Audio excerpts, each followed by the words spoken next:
আপনি তৈরি থাকলে আমরা শুরু করতে পারি। সূরা আত-তাওবার ৫ম আয়াতে বলা হয়েছে মুশরিকদের যেখানেই পাবে হত্যা করো। এই আয়াত কেন নাজিল হয়েছিল? এর তাৎপর্যই বা কি?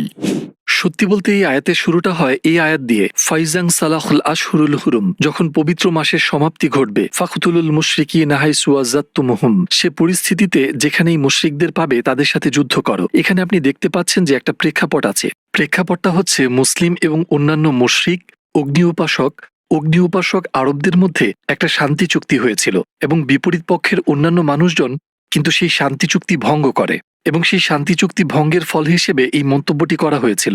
তবে এখন তাদের সাথে যুদ্ধ করো, যেহেতু এখন তারা শান্তি ভঙ্গ করেছে রাজনৈতিক চুক্তি যেটা দুপক্ষের মধ্যে ছিল।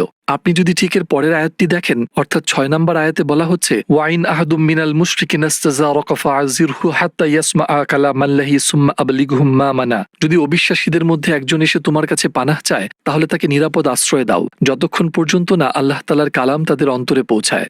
এটা আপনাকে ঠিক এই ব্যাপারটাই দেখিয়ে দেয়, ঠিক এই ব্যাপারটাই দেখায় একেবারে যুদ্ধাবস্থাতেও কিছু মানবিক নীতি রয়েছে যেগুলোকে ইসলাম প্রাধান্য দেয়, যে যদি কেউ নিরাপদ আশ্রয় চায় ইসলাম তাকে আশ্রয় দিতে বলে। আমরা জানি যে রাসূল আমাদের বলেছেন আপনি শিশু বা নারীদের হত্যা করতে পারবেন না, কিংবা গবাদি পশু বা গাছ কাটতে পারবেন না, এছাড়া আরো অনেক কিছু। তো এটা ছিল যুদ্ধের প্রেক্ষাপটে এবং যুদ্ধ চলাকালীন সময় এমনকি তখনও কিছু যুদ্ধকালীন নীতি রয়েছে। আয়াতটাকে প্রেক্ষাপটের বাইরে থেকে দেখা হচ্ছে। সত্যি বলতে এটা যুদ্ধ বিষয়ক আয়াত এবং এই আয়াতে বলা হচ্ছে কিভাবে অবিশ্বাসীদের সাথে আচরণ করতে হবে। ওকে।